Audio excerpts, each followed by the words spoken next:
Hi all, வணக்கம். எல்லாரும் எப்படி இருக்கீங்க? இன்றைக்கி நம்ம கிச்சனில் என்ன பார்க்க போகிறோன்னா, அரைக்கீரையோட தண்டை வச்சு ஒரு பொரியல் பண்ண போகிறோங்க.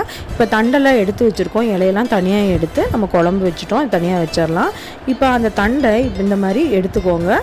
எடுத்துட்டு இந்த மாதிரி நடுவில் கட் பண்ணி இப்படி இழுத்திங்கன்னா ஒரு நார் மாதிரி ஒரு பகுதி வரும்.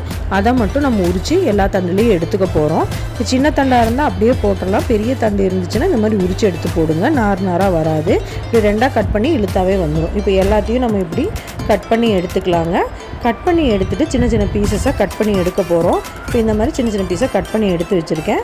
20 சின்ன வெங்காயத்தை நான் சின்னதாக கட் பண்ணி எடுத்து வச்சுருக்கேங்க. இப்போ கடாயை அடுப்பில் வச்சு சூடானதும் அது கூட 1 டீஸ்பூன் அளவு எண்ணெய் விட்டுக்கலாம். கடுகு, கடலைப்பருப்பு போட்டு தாளிச்சிக்கலாங்க.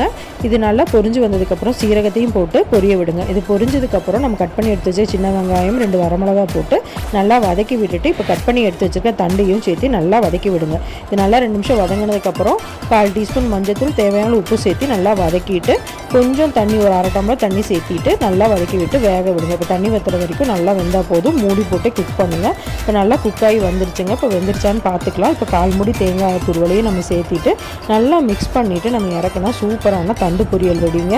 இது ரொம்ப ஹெல்த்தியானது. கண்டிப்பாக தண்டு பகுதியை எந்த கீரையாக இருந்தாலும் வேஸ்ட் பண்ணாமல் இந்த மாதிரி செஞ்சு பாருங்கள். பிடிச்சிருந்தா லைக் பண்ணுங்கள், ஷேர் பண்ணுங்கள், சப்ஸ்கிரைப் பண்ணுங்கள். தேங்க்ஸ் ஃபார் வாட்சிங்.